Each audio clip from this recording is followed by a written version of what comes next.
Dakle, sljedeći panel dotaknut će se blendanja filma i gaminga, tako da imamo kao govornike na ovom panelu stručnjake iz oba ova sektora. Naziv panela je virtualna produkcija, korištenje game engine-a u produkciji igranih filmova, serija i TV programa.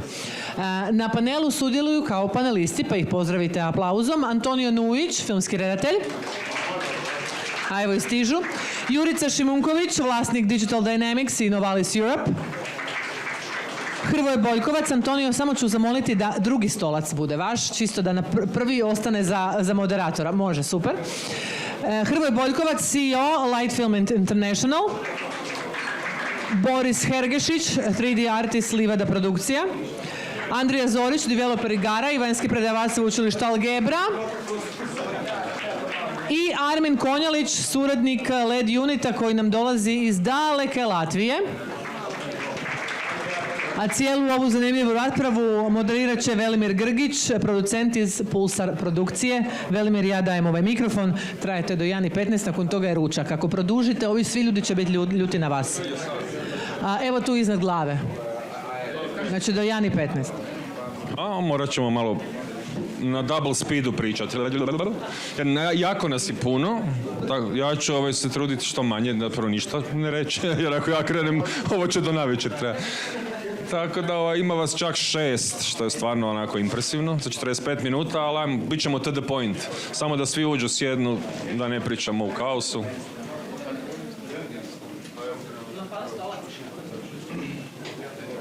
Jesmo svi?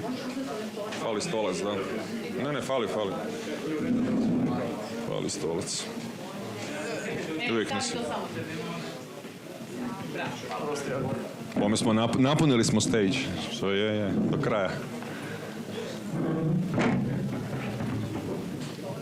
Pa ništa, evo, pozdrav svima. I pozdrav vama s ove strane. Ja sam evo jutros u 10 bio baš na jednom panelu sudionik i pričalo se o ovoj prvoj fazi suradnje između filma i videoigara, o tome koliko zapravo scenaristika i ta neka korijen cijele priče se sve više približava i sve više te dvije industrije, scenaristi i filmski odlaze u gaming i obratno, a sada evo govorimo o nekoj produkcijskoj fazi zbližavanja ove filmske i gamerske industrije. Pa ajmo odmah na početku da definiramo našu temu, znači korištenje game engine u filmskoj industriji. Što bi to uopće bilo u kratkim crtama za one koji ne znaju u publici? Ko bi od vas bio najpozvaniji? Objasnite ukratko. Šta znači koristiti game engine u filmskoj produkciji? Ko bira? Ko je najveći ekspert za temu? Ajde. Slobodno. Čisto da otvorimo pa ćemo onda malo detaljnije. Ja mislim da moraš na dugme negdje stisnuti.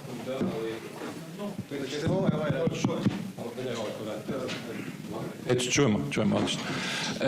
Znači, za one koji ne znaju o čem se radi, znači, u game developmentu koristimo različite alate koji sjede na operativnom sustavu, koji u stvari vrte cijelu igricu, u kojima se sve odvija. Sad, kroz vrijeme su ti alati mijenjali. Ja kad sam krenuo u srednjoj školi, kad sam pisao prvu igricu sa kolegama, onda je ona bila u tekstualnom modu, bio je to onaj Tetris kog smo mi napisali da se vrti na starim partnerima, na Z80, na starom CPM operativnom sistemu, na zelenom ekranu.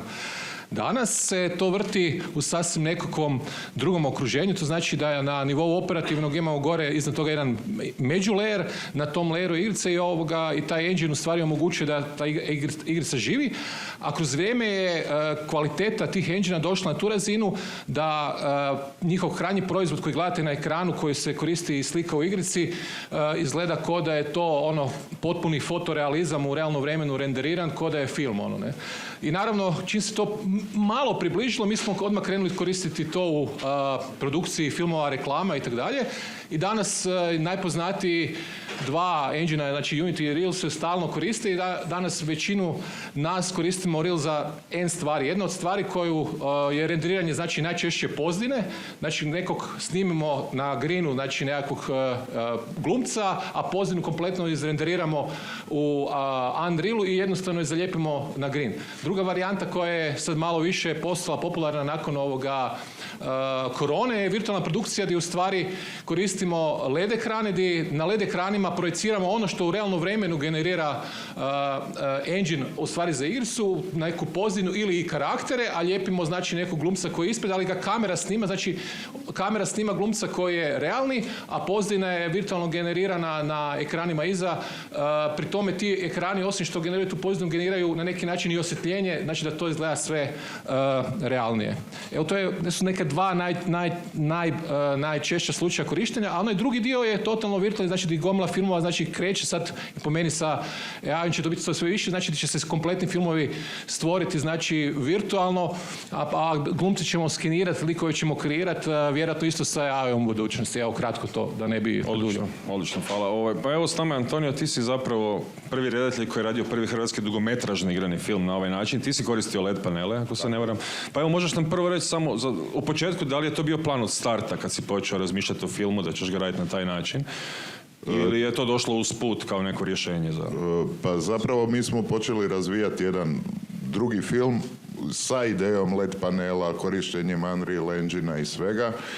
I u procesu tih testova mi je pala na pamet ideja za ovaj film koji je sad snimljen i baš nakon ovog završavamo montažu tog filma.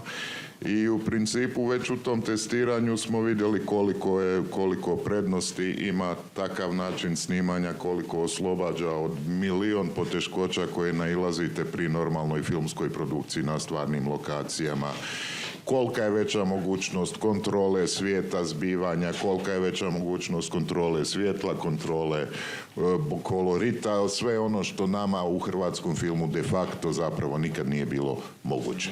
Mi smo skitam se i snimam, pa ako je ružan dan, bit će ružan dan, ako si ti napisao da je sunce... Nemaš love ponavljati, sad se snima kako je. Nemaš love ponavljati, nemaš ni vremena ni snimiti to kako treba di jesi, tako da je ovo jedan oslobađajući moment i po meni može i na puno će doprinijeti, naravno sve novo što se pojavi se u nekoj, ajmo to tako nazvati, mainstream, velikoj produkciji, naravno, prvo veliki se igraju s novim tehnologijama jer imaju novce i generalno kad pomislite na nove tehnologije, onda se pomišlja o nekakvom Hollywoodu, spektaklima.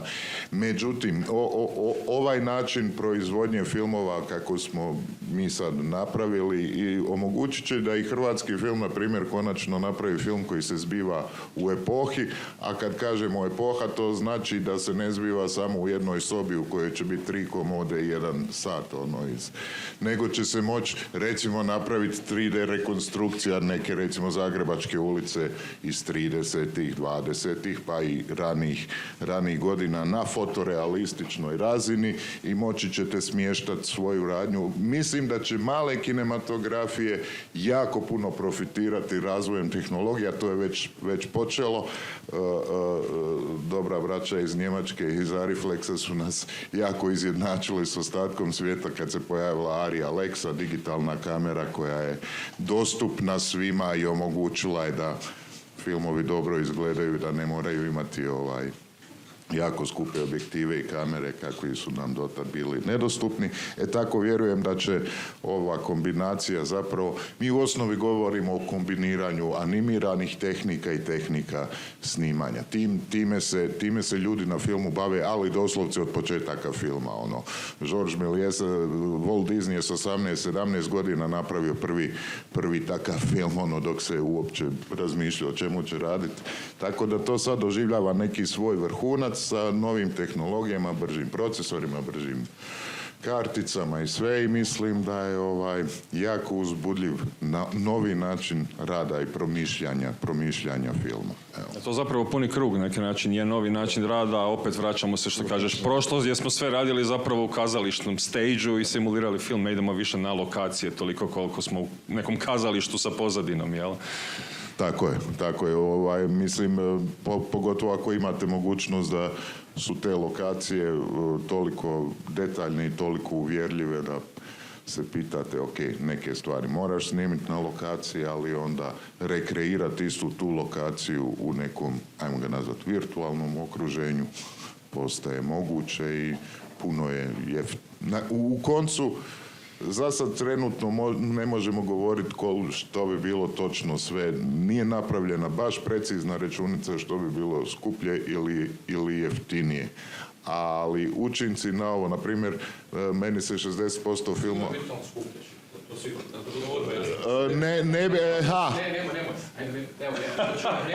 Sigurno bi to skuplje treba, ako radimo iste stvari, ali treba nacrtati to, ne bi očekivao da je to jeftinije. Jeftinije nije. A da li je jeftinije nacrtat, ne znam, Alpe, bubam sad ili sjest s autom u ekipu i otići na Alpe snimiti film? Zavisi koji je projekt u pitanju, ne? Ali u principu za Alpe možeš Alpe snimiti. Jel? Na Alpe možeš snimiti, ne? Da. Ali Alpe možeš snimiti, pa snimljene stvari. Znači, da govorimo... Kužim, da. Da nije samo ovak, po defaultu nije uvijek jeftinije. Nije ono sad dođeš u ured na posao, pale se LED paneli, ja ću odglumiti svoj idem kuć, the end i doviđenja. Mislim, uvijek LED paneli su najskuplja varijanta, uvijek jeftinije. To sam čitao zanimljive debate, baš me to sad zanima. Zašto je green jeftiniji? Neki kažu da nije, jer puno više trebaš vremena, lajta, poslije, ili kad se skija, sve to. A ovdje postaviš panel, jednom kad si ih postavio, šibaš iza pozadine. Je li to istina ili nije? Zavisi koliko je ona ekipa koja je ispred, koja radi, sposobna i koliko je naučena se raditi. U Hrvatskoj green produkcije i korišćenje vizualnih efekata jako nekorištena tehnologija, ona je unazad. Prvo je bila, zato što je na početku to su bili skupi alati, sve je bilo skupo i nismo imali ekipu koja će raditi animacije i tako dalje. I onda se odmah trebalo kupiti Silicon Graphics i tako dalje, znači sve što smo mi radili na Silicon i sve što uglavnom 90% za van, a u Hrvatskoj se to uopće nije koristilo.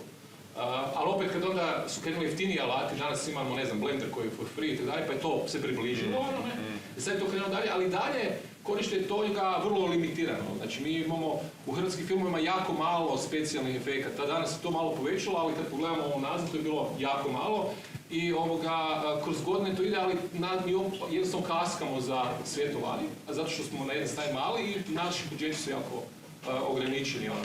I danas, tek kad se to postalo uobičajena praksa koja je standard, sad smo krenuli, to je i AI je naravno to sve pojeftinio i računalna snaga je pala, zbog cijene računalne snage je u stvari to ušlo Da mi se vi, dečki, tamo ne uspavate, ovaj dio je malo više vezan uz kameru, oni su malo više vezani uz kompjuter u svom dnevnom džobu, pa me zanima kako vi komentirate to, kako su vaše iskustva. Pretpostavljam da je puno prije ovo što pričamo, green screen i LED odnos, znači da li ste puno više radili, pretpostavljam, reklame u ovim tehnikama nego što ste imali kontakt s igranim filmovima zbog same prirode posla ili... Ja sam recimo imao više kontakta s filmom nego s reklamama. I kak je?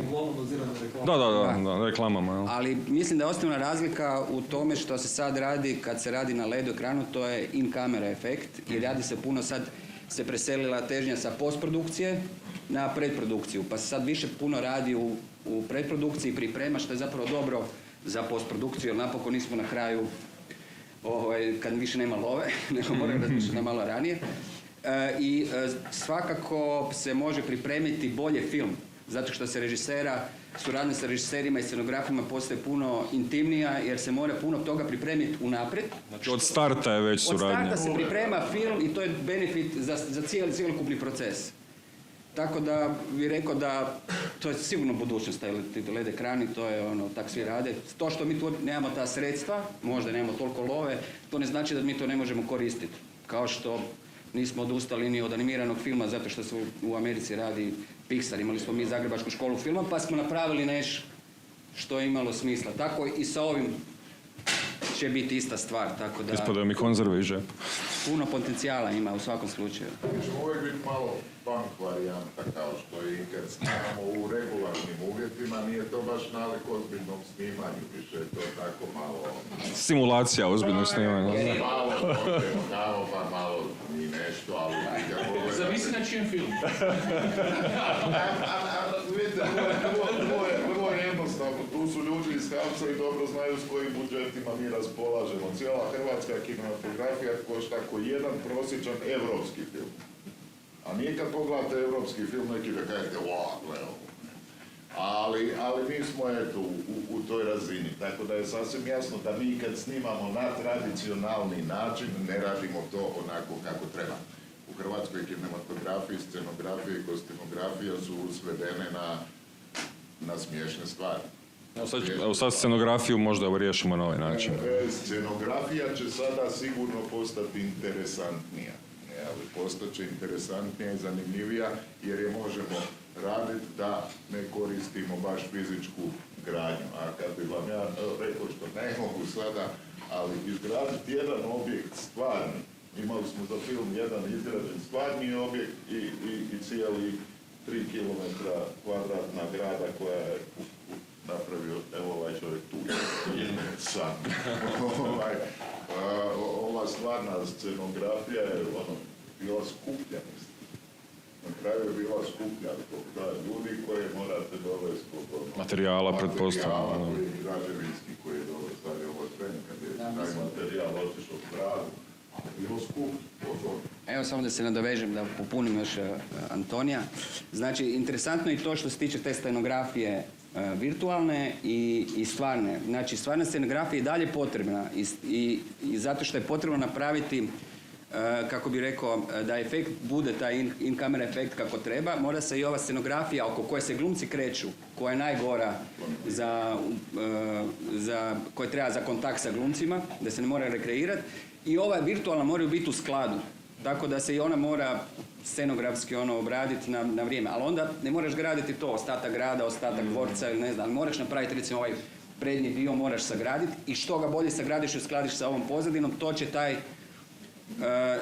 ta iluzija biti bolja. Plus još Unreal ima hrpu nekakvih, kako bi rekao, alata koje vi možete, recimo ja mogu, dok Antonio kaže, sad mi treba ovaj tamo stup pomaknuti malo lijevo jer mi u kompoziciji ne paši, treba mi ući glumac tu, onda mi uzmemo taj stup i pomaknemo. Onda možemo raditi i sa lightingom. Znači ako imamo lighting koji je znači sa DP-om direktno je suradnja, jer kad se stvara rasvjeta na setu, onda se takva rasvjeta mora napraviti u pozadini. Pa onda je suradnja i sa DP-om kojim se to opet stvara ta kako bi rekao, iluzija in-kamera efekta. I još iz dobra fora što imaš, recimo, ti možeš napraviti color korekcije direktno na setu. Znači, to ako imamo neka neslaganja, ti možeš napraviti kompletnu color korekciju pozadine, da paše k čemu god. I to je jako interaktivno i to je zapravo u čemu je fora.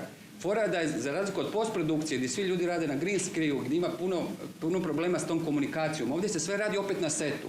Ima jednostavno, u Hrvatskoj imamo problem sada, znači i green se može raditi live, isto ovo što to nitko ne radi u Hrvatskoj. I znači druga stvar da se spada, znači isto tako, znači osim ovog ste rekli, isto stvar je znači da osim što možete raditi color korekciju samo pozne, možete raditi color korekciju kompletne scene i proizvesti da je gotovo sve isti čas na setu. A zašto niko ne radi? Pa zato što jednostavno imamo educiranih ljudi iz iskustva s time, niti ko ima budžet da to radi. Okay. A uglavnom to na Green Keyu, što gospodin spominje, uglavnom se radi za studije i za kako bi rekao, televizijsku produkciju. Ne radi se na filmu vani, ne, mislim, samo kod nas kažu da niko ne radi. Ne? Kod nas ako su radili, vjerojatno su radili za televiziju, da. Jasno. Treba veća procesijska snaga, da budemo jasni, on treba sve u realnom vremenu isprocesirati, snimiti, desiti, delete, da.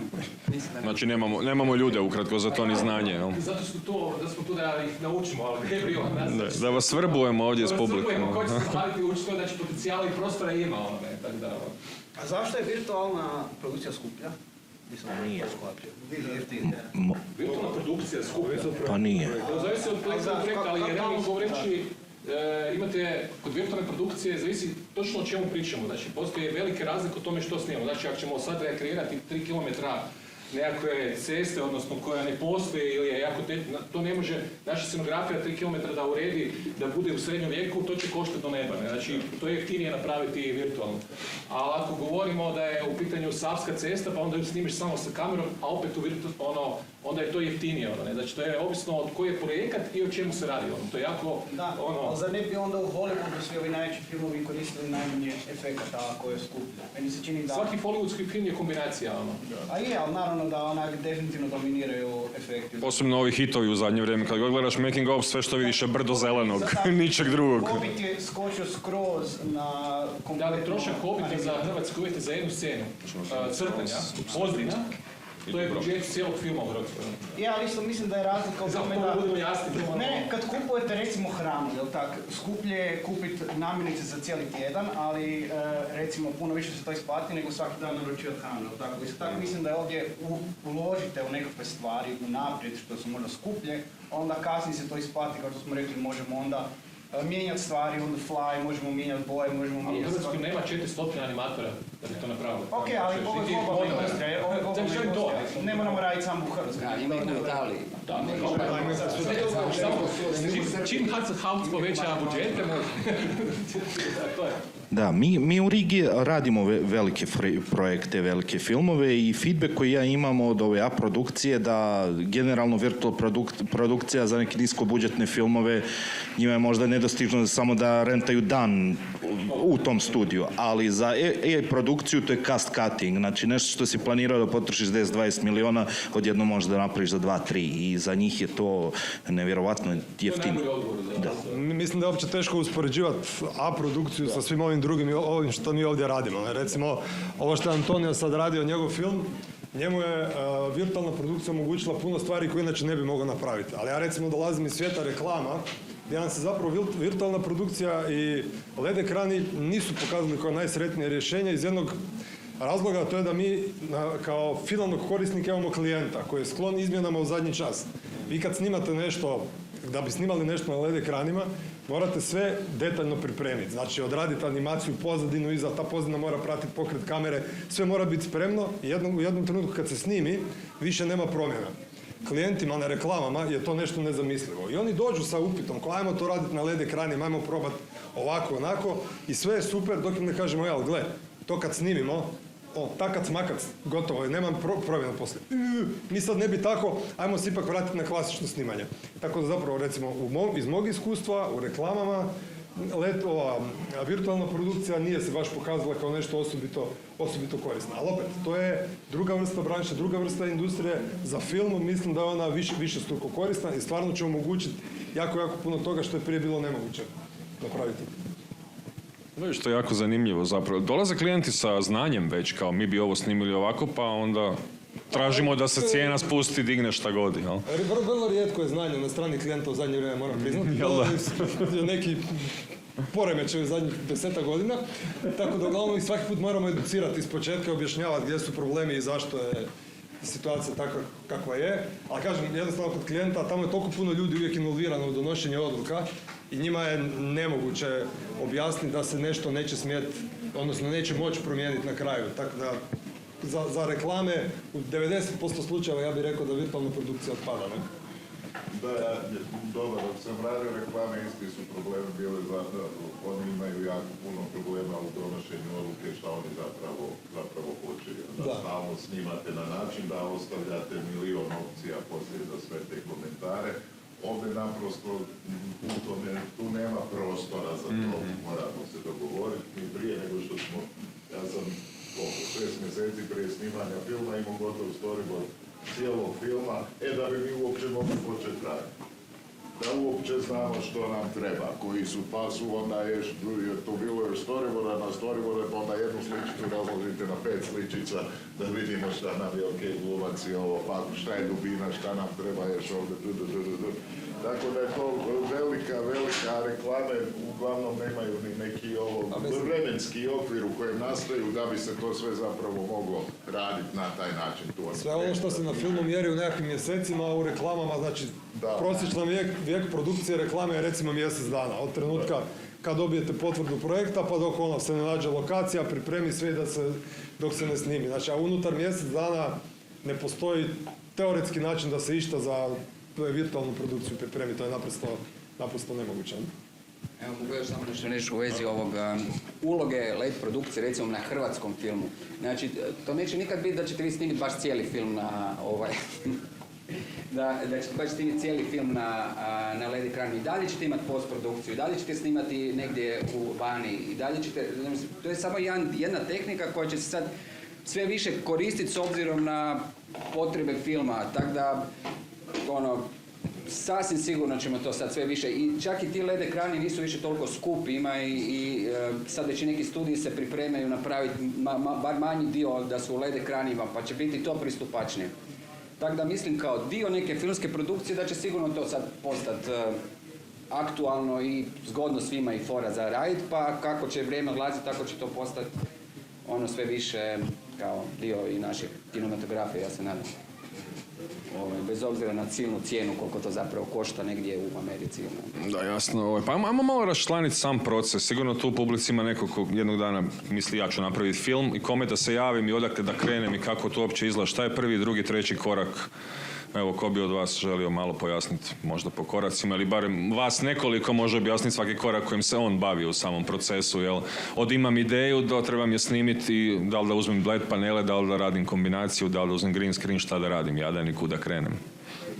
Pa da, sve počinje od toga što je ideja, što je scenarij, što treba zapravo snimiti. Ako je stvarno nešto što se događa u ovakvoj jednoj sobi, ne trebaju vam LED paneli, onda vam je jeftinije naći jednu sobu. Nama je odluka bila zato jer je 60% filma u vožnji. Ne znam ko je i dosta ljudi je, ja sam snimao dosta tih vožnji. Snimanje auta u pokretu, to je enormna, to je katastrofa, to je pakao. Dakle, pogotovo po našim cestama, ako hoćete snimiti neku gradsku vožnju, dakle, nećete imati doslovce, ja sam jednom mjerio, nemate duže od 2 sekunde bez nekog udara. E sad, kako ide taj udar? Ako je kamera pripuštena na autu, prvo će vam obično, će se osjetiti, bit će to skoro istovremeno da skoče kamera i likovi, ali najčešće se snima recimo na labudici. Onda ste vi na labudici, to je jedna skalamerija, kamion vuče labudicu na koju stavite auto, na koju stavite rasvjetu, na koju onda stavite kameru. I onda vam glumac glumi, ali onda dođe ležeći policajac i onda imate efekt prodaje. Prvo pređe kamera, ode gore, onda ode dole.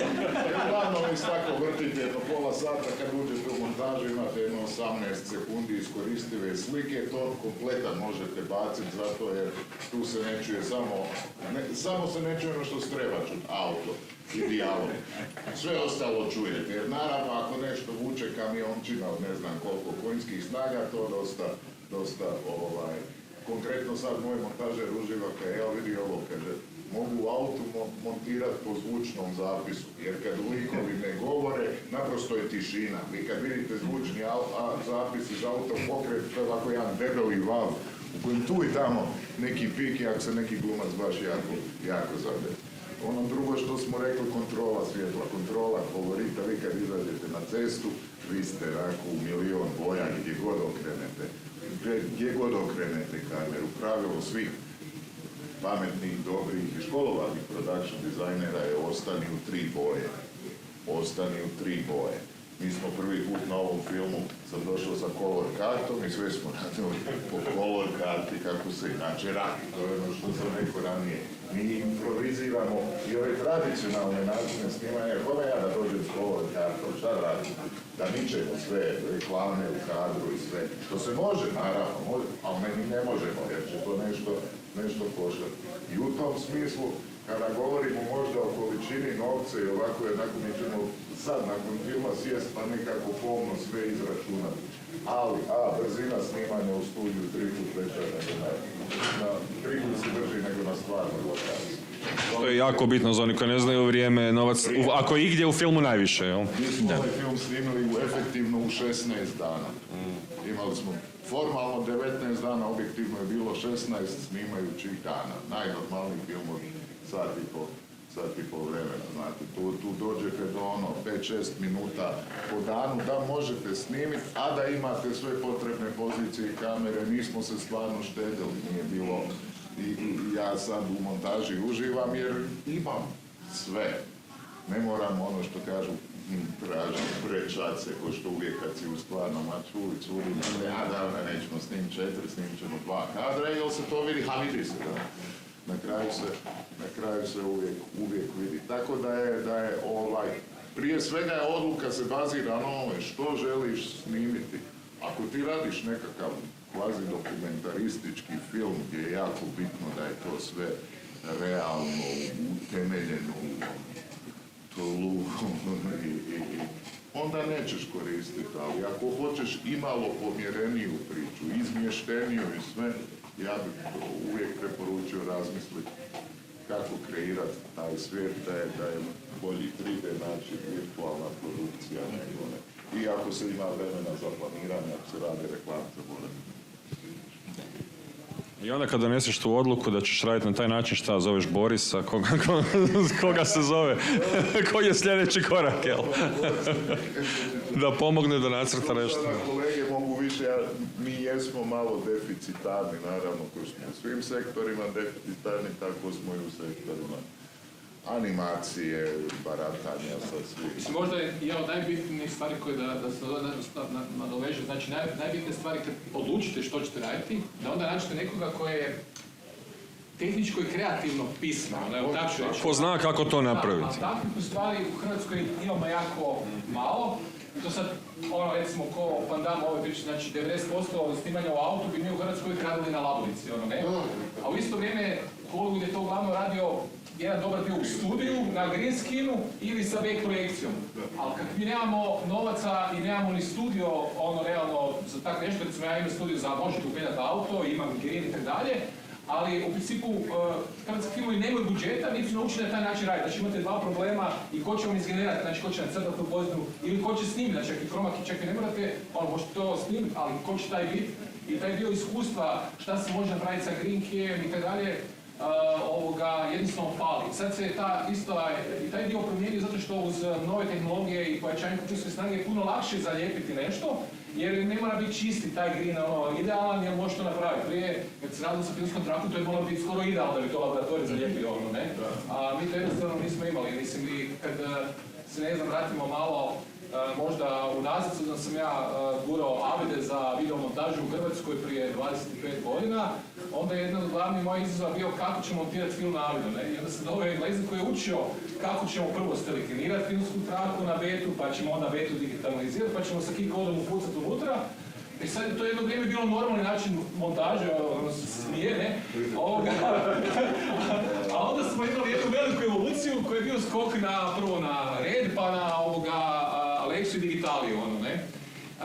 Ali kroz te sve pomake, kaj nam uvijek fali, znači u Hrvatskoj, i to je prilike za ne, znači fali nam tehničkost, ne samo da nam fali kreativa, to je jedan dio, kreative imamo, ali ovaj dio izvedbeni, pogotovo na ovom dijelu vizualnih efekata, dalje, imamo nešto, ali to nije onom nivou koji nam treba da bi to mogli izvoditi, da budemo industrija u Hrvatskoj. Znači moram reći da je to nažalost film u Hrvatskoj, možemo to neće možda i više hobi nego nažalost industrija. To je potpuno hobi. Zato i pričamo o reklamama jer većina ljudi nažalost zarađuje na taj način. Ne samo režijom, nego studij, produkcija, sve to je nekakav core biznis jer da, film se na kraju svodi na hobi. U komercijalni dio to, znači ali da se vratim na vaše pitanje, da ne ostavimo kolegama neodgovorno, znači nakon što redatelj na neki način izdefinira sa scenaristom i kompletnom kreativnom ekipikom što bi, onda bi to trebalo razraditi neka tehnička osoba na koji način ćemo to raditi. Mi sad to rješavamo, da ne znam gdje je kolega Kristijan, tu njega zovemo,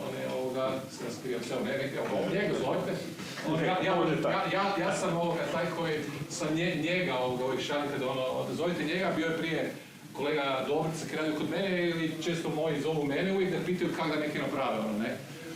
Jer taj dio jednostavno spoja šta se da napraviti u animaciji, kako ju spojiti sa pozadinom, ono je uvijek ostalo pitanje. S druge strane, ne znam, u ovom dijelu sad kad smo krenuli prema game development, znači morate naći, spojiti, znači, neko ko zna, znači, ja bih rekao, montažu i vizualne efekte i kolegu koji se bavi animacijom, njih dvoje zajedno, sjest za stol sa redateljem i onda razgovarati na koji način to pravimo, zajedno naravno sa snimateljem. Jer bez toga, znači imamo u stvari da cijeli tim mora sudjelovati pri tome odluku i raditi odluku od scene do scene koja je komplicirana, na koji način ju realizirati, da bi ona mogla financijski uopće proći. Znači film postaje još kolektivnije iskustvo nego što je bio do sad u novom procesu. Iako bi možda intuitivno neko rekao da je drugačije, jer kao to par ljudi sjedi za kompjuterima i čačka nešto, ali zapravo je veći kolektiv sada. Jel? I ono što se mijenja u principu kad krećemo prema tom putu, znači da planiranje postaje još bitnije. To znači da od početka na neki način redatelj i producent moraju biti svjesni na koji način će realizirati djelo, jer bez toga u stvari, znači ako već scenarij sad je napisan drugačije i scene su predviđene neke koje ne možemo izvesti, onda ne prolaze. Znači to je taj dio, rekao, znači problem u tome ako radiš i pišeš scenarij, ako je taj scenarij napišeš za 20 milijuna, a ti dobiš milion ili pola milijuna, jednostavno polećeš izvesti, onda taj film ne pije vodu, ono, ne, tako ću to reći, ono, ne. A ovaj dio planiranja je ključan, ono, na početku, znači da znaš, aha, već kad pišeš da, aha, ovo bi mogli ovako realizirati, znači to je nekako na koji način ja vidim. A kolege onda koji će realizirati, znači svi ovi modeli, to znači opet dolazi nekako ovaj dio iza toga, ne, da dalje cijela priča. Kako su ljudi uopće svjesni, vam dolaze recimo sa tom idejom, neka, ja bi nešto snimio i čuo sam za tu neku novu tehnologiju da mi objasnite, ali postoje takvi slučajevi recimo kod vas da su dolazili klijenti i rekli, znaš, imam film, mislim da je možda najbolje ga riješiti na LED panelima, onda mu vi pomognete, objasnite kako se to radi. Pa da, pa to je generalno nova tehnologija, većina klijenata zna zašto je tu. Nakon Mandalorijana su svi počeli jednom pričati o tome. Svi to nazivaju zapravo. Mi bi htjeli u Mandalorian style studiju da uradimo ovako, onako.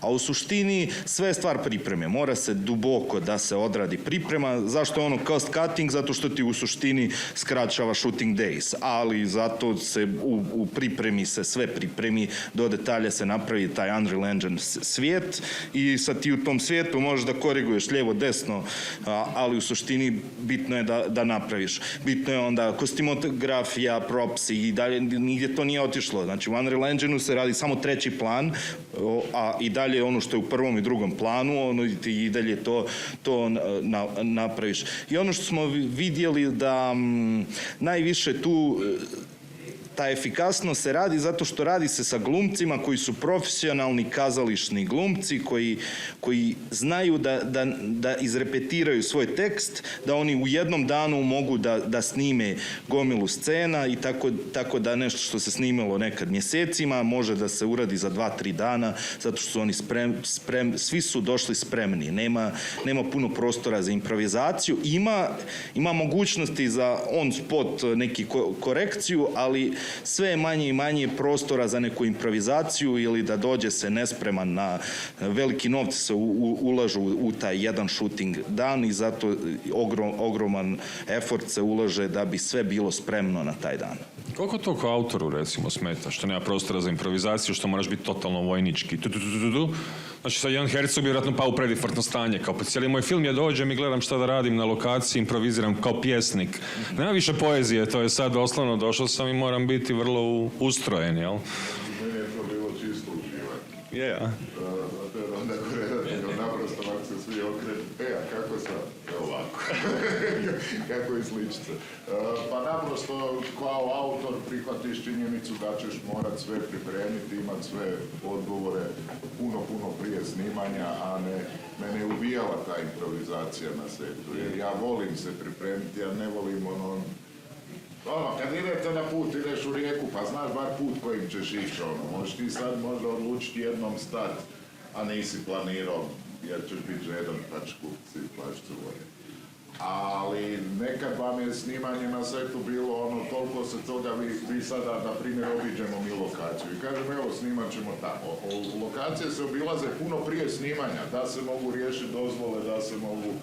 Ali kako mi nikad ne možemo utjecati da zaustavimo sad život na toj lokaciji, onda dođete, onda jednom tamo stavilo kran, ovdje parkiralo 6 nekakvih kombija, ovdje upravo susjed obnavlja stan pa izbacuju šutu, nemate više lokaciju i onda sve ono što ste planirali, snimit ću ovaj kadar, pa ću ovo, aha, nećemo, nego sve moramo okrenuti u kontra, dobro. I onda se previše improvizira, previše se... Lijepo je improvizirati, ali to jako niko ne govori koliko to košta. Lijepo improvizirati, lijepo je snimati Apokalipsu danas 3 godine, ali to je... Ili Von Kar-wai koji 10 godina dođe na set, šta bi mogli danas raditi? Ali je to ubilo, Apokalipsa danas je ubila jednu veliku kompaniju koja je bila kompanija od redatelja. A neko to mora platiti na kraju dana. To jako puno košta. Vrijeme na setu je najskuplje vrijeme. Tamo 50, 60, 100 ljudi sjedi i čeka, taksimetar radi. A ja smišljam, ne možemo. Mislim da je stvar niskobudžetnih kinematografe, pazite, filmovi braće Coen su bili uvijek dosta budžetirani filmovi, nisu bili najskuplji. Oni su uvijek bili pripremljeni do usudničicu. Jer ni oni nisu imali luksus smišljanja na setu šta ću ja sad. Tajna uspjeha niskobudžetnog filma je da je dobro isplaniran, dobro pripremljen, jer vrijeme pripreme je vrijeme, sjedimo Boris, ja i još njih par i mi pripremamo i razmišljamo i dogovaramo. Kad dođe do seta, set treba biti sama realizacija, jer to je jako skupo vrijeme. To je naprosto skupo vrijeme. Htio bih samo naglasiti jednu stvar što mislim da je interesantna. Game engine su zapravo alat koji je eksplicitno dizajniran za promjene. Znači ono što je interesantno je da uvijek se treba dolaziti sa nekim planom, ali recimo u jednom Unrealu ili Unityu promjene koje se događaju na dan, recimo kad mi pravimo jednu animaciju u gamingu, mi nemamo ovo će sad biti ovako, će se tu pomaknuti ovo ono. Igrač konstantno se pomiče, konstantno negdje gleda i stalno se mora biti responsive. I ti alati su zapravo napravljeni eksplicitno za to. Ovo što Unreal sada tek se probija malo više u filmsku industriju, to su ipak neke nove stvari i jako dobro mu ide, zato što je to jednostavno sveobuhvatni software. Gdje prije možda smo samo koristili Blender ili samo Maju ili nekakve After Effects, onda kasnije i tako dalje, Unreal se tu pokazao super i onda kaže ne sve odjedno. Ali ono što mislim da filmska produkcija treba iskoristiti je baš to, da ok, sad smo došli i danas je set apokalipsa, sutra možda može biti na nekakvom brodu, ovo ono, i ta promjena je zapravo ultra brza i možemo unaprijed već vidjeti šta funkcionira, šta ne. Jer mislim da promjene da su na kraju krajeva jako teške kada se jako puno uložilo u ovaj prvi dio. Ali ako recimo ja kažem ne, ok, ajmo ispravo to je nekakav battle scene, ovo ono i sad će doliti neki komet, ali jako programer, jako inženjer, ja mogu napraviti da to bude odavde, svejedno ispravamo, ja pošaljem par šotova. I meni ekipa kaže, puno bolje mi ako dođe s lijeve strane sa zapada, umjesto da sam ja sad izrenderirao nešto što je jako puno trebalo, što je neki animator došao i actually animirao to i tako dalje. Mislim da je moć tih engine baš u tome, baš u promjenama. I znam da je to teško jer mi sa igrama se jako često trebamo sa tim deadline-om se konstantno promašuju i to na kraju je zapravo uvijek onda jako skupo. Ali u dobroj nekoj produkciji mislim da treba biti otvoren na neke te promjene i kažem, to je snaga. Problem promjena u produkciji je sljedeći. Kad vi dođete na set, dođete na sjevan klijent, pogotovo u reklamu, a isto je stvari u filmu kad je redatelj. Sad vi kažete ovo drvo pomakni lijevo, hoće da bude zelenije, to mora biti napravljeno u par minuta jer vas čeka drugih 40 ljudi na setu. To se desi, znači imate set gdje imate normalnu ekipu, imate kamermana, imate gafere, imate sve. I sad oni moraju napraviti svoju promjenu. Znači to se dešava, oni moraju promijeniti light i sad oni spremaju scenu. Ono što se napravi u Unrealu je 3 puta brže.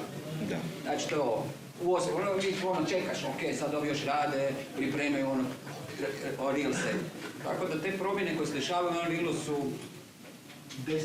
uopće nemoguće, nije usporedivo. Da, to je ono što zapravo najviše košta na snimanju filma, su te promjene, zato što imaš više ljudi, prije ćeš preseliti light na drugu lokaciju, bla bla, to sve košta. Ne? Kolega, znači to što imate sa programerima, vi možete pretpostaviti promjene i možete pripremiti alate za te promjene unutar procesa. Znači vi se možete pripremiti da mijenjate čitave dijelove scenografije, da ih skroz promijenite kako bi oni mogli, kako god, kako bih rekao, kreativno pašu. Znači možete mijenjati, kažemo, od lighta do efekata, do nekakvih, ne znam, dimova, do same scenografije, do sekundarnih animacija. To se sve može raditi ako se pripremi. Prije toga jako brzo na setu. Što ne kreativno, slobodu, van pamet. Samo ja sam to audirao. Da. Ako vidim, znači scenario, odnosno scenografija, pardon, je najduži izvedbeni dio svega. Mi imamo nas, tu nekih 3D modelara i tako dalje. Koliko je film kao takav zainteresiran da se napravi Zagreb, Dubrovnik i tako dalje u 3D? Kao gotovi model. Da li je to isplativo i da li mi kao ljudi krenemo raditi tako? Sad, nakon ručka možete početi. Odite malo u epohi. Da postoje... Da. Evo, ako krenete raditi na Zagrebu 36. ja se predbilježim sad. Već imaš priču. Da, imamo nešto što... Napravio sam Lošinja od 1900. pa možemo i Zagreb. Da. To govorim, dakle... Ok, sljedeći film se snima u Lošinju.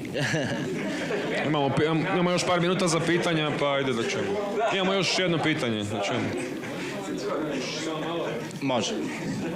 Sorry, samo malo tišina da ćemo čovjeka.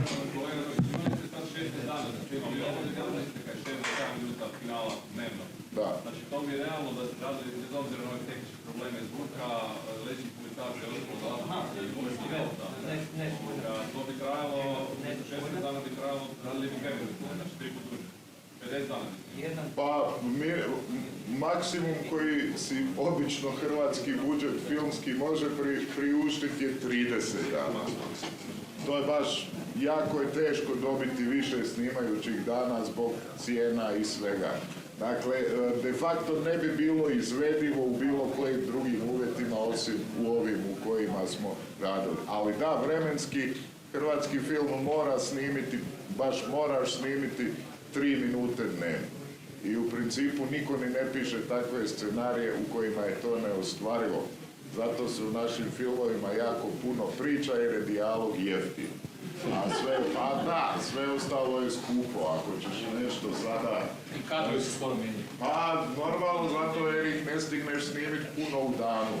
Kako ću ih izmijeniti 100 ako sam ih snimiti? Sve što vidimo je rezultat financija, sve što se vidi na ekranu. Što se kaže, svaki euro se vidi na ekranu, doslovno svaki. Uvijek kod filma je to dosta jednostavno i banalno jer je prikazivačka umjetnost, mogu ti ja pričati, ja snimit ću ovakav film, onakav, ali kad ti kažem koliko imam para, svako ima imalo iskustva, zna točno kako će taj film izgledat.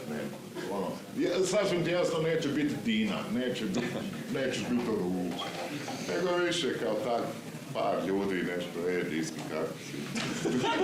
Zapale cigaretu, gledaju kroz prozor malo i to. I prođe sat i pol za čas. Varijanta je kad imaš 100 ljudi ekipu ili 80, recimo na nekim prosjekim filmskim centrima hrvatskim, ti ih moraš negdje hraniti na cesti, na livadi, šatori, sve udajuni, sve skupa jednostavno u studiju. Ovo je bilo najbolje snimanje što se hrane tiče, zato je nam je trebalo puno manje ljudi, bilo nas je možda 30-ak, stalno smo bili u studiju od Sinekroa na Rudeškoj cesti, tamo smo imali divne prostorije gdje smo mogli sjediti i jest kao ljudi, s pravim beštekom, tanjurima, imao si gdje oprat ruke, poslije. Nije to i to, nego pravi WC. Nije to i to. U šumi i to. Ne jedeš ovako, Ja nudim još i šminku i još drugo. Izvučno izoliran studio koji nije lijevi. Ovi nemaju, to je Znači, činjenica. i nema dovoljno struje. Nije prije koliko se zagrada, to što priznam. Nismo imali. Ali samo da malo da provociramo. Ajde, razumijem još koje pitanje, rekli ste da ćete biti ljuti ako prekoračimo jer se hladi ručak, ali ajmo još koje, na brzinu. Sve bi isplatilo objektima raditi prave scene perspektualno, tipa Zagreb, dio Zagreba, samo kojom pravi film. Gledajte, vi to napravite, nešto tam gdje su propasti, možda vi to vam već da iznajete nekom drugome koji želi istu scenu na istom mjestu raditi neki drugi film i tako možete gledati 10 filmova sa istim ulogom u početku. Kao stock background, jel? Da. Imamo mi već plan, Boris i ja, kanimo taj naš. Nama je bio još skeč što to je Zagreba i nije Zagreb, treba biti podsjećat na Zagreba, ne biti baš Zagreb, nije baš realno mjesto, pa i to je jedan bio od razloga. Priča nije baš skroz utemeljena u realitetu, pa to je smještena u čvrsti realitet, pa nam je bilo bitno da je to. Ste vi u LED unitu imali takve slučaje da imate bazu pozadina? Ima se znači baza, ona se konstantno širi i ti jednostavno imaš te razne elemente, gradove, epohe i to je bitno za reprodukciju, ali onda pitanje tu IP-a, ko je vlasnik toga, ko će zapravo to kupiti, ko će biti... Znači već sad postoji takozvani megascans, oni imaju 18.000 skeniranih objekata koje možete koristiti. Koliko? 34.000. 34, dobro. Da. 34, uglavnom ima ih masa. Yes. kojim vi već možete izgraditi jako puno vrlo kvalitetnih Da. scena, scenografija, plus što one se daju u Unrealu, sad kako su oni napravili te modeling toolove, su digli na jednu razinu, možete unutar Unreala već jako lagano to modificirati, prekrojiti, raditi materijale, čuda možete napraviti. Od već gotovih skenira, a najteže je dobiti te visoko kvalitetne modele i s njima raditi. I onda je to otvara mogućnosti a ne do kad će se ovo sad poraširiti kao što je rekao gospodin, on će napraviti neku bazu pa neku drugi bazu, stvorit će se jedna, nemam pojma, priče genijalno. Iće svašta, da. Evo, još jedno samo pitanje moramo stvarno ići. U biti nije pitanje više zapravo nekako potvrda, ja imam super puno iskustva na rada na filmu i vizualnim efektima, od najkompleksnijih što možete zamisliti. I zapravo kolega Kerbišić je zapravo jako istaknuo, ljudi ne shvaćaju glavnu poantu. Jedna, donošenje odluke je jako bitna stvar. To zvuči banalno, ali morate 99% biti sigurni kad dođete na set šta ćete raditi. Znači, to je jako teško. To zvuči lagano, nije. Nujić to zna jako dobro, bolje od ostalih. I druga stvar je, uzmite to kao alat. Film koristi sve moguće alate koji su dostupni. Znači, taj LED stage nije odgovor na sve. Recimo, na prvu loptu, tim vatra, eksplozije, nemoguće u studiju snimiti. Zbog raznih tehničkih problema i sigurnosti. Znači, ima to svoje mjesto i green screen i blue screen i dalje ima svoje, kako se zove, mjesto, imat će ga još neko vrijeme da pače. Nove verzije, inače LED screena, vam rade na 120 frame u sekundi. Što vam to znači? U jednom trenutku vam je pozadina sinkronizirana sa kamerom, u drugom trenutku vam je green screen, u trećem trenutku vam je druga pozadina. Znači, u istom trenutku snimate 3 pozadine. Zašto? Jer kao ideja, snimio sam u kameri, zvuči super. Dok redatelj ne dođe u montažu, smontira scenu i skuži da mu nešto ne funkcionira. Jer je teško, ne možeš to je još uvijek organični proces. Što znači da se opet i na LED stage-u, nakon njega, trebaju raditi stvari. Tu počinje problem. Počinje problem zato što nismo pripremali za, recimo, izmjene neke drastičnije. Ili da je novi set. Sad možete, ili ići ponovno u LED stage, dečki naprave brzo promjenu koju je Boris rekao lijepo. To je za neke stvari vrlo jednostavno, što stvarno je. Međutim, za neke stvari to može biti puno kompleksniji produkcijski problem. Ne tehnički, ne artistički, produkcijski. Košta novaca, vremena i okupiti ljude. Šta, glumac ti otišao, nemam pojma, u Puerto Rico, ovaj ti otišao na drugi film, ovaj se razbolio, razumijete? Tako da treba uzeti to kao jedan od alata, ali to nije alat za sve. Samo dobro. Moramo završiti. Ovo bi bilo dobro ponoviti za godinu dana da vidimo kako će biti stanje. Sad možda kada smo pioniri nečega, pričamo o nečemu što je u povojima, ali možda bude još ovakvi kod ti za godinu dana filmova vani koji će hrabro ući u to. Ako imate još pitanja, lovite ih ovdje rekord, tu će biti ljudi po hodniku. Ja vam se zahvaljujem i ajmo jest, dobar tek. Ćao.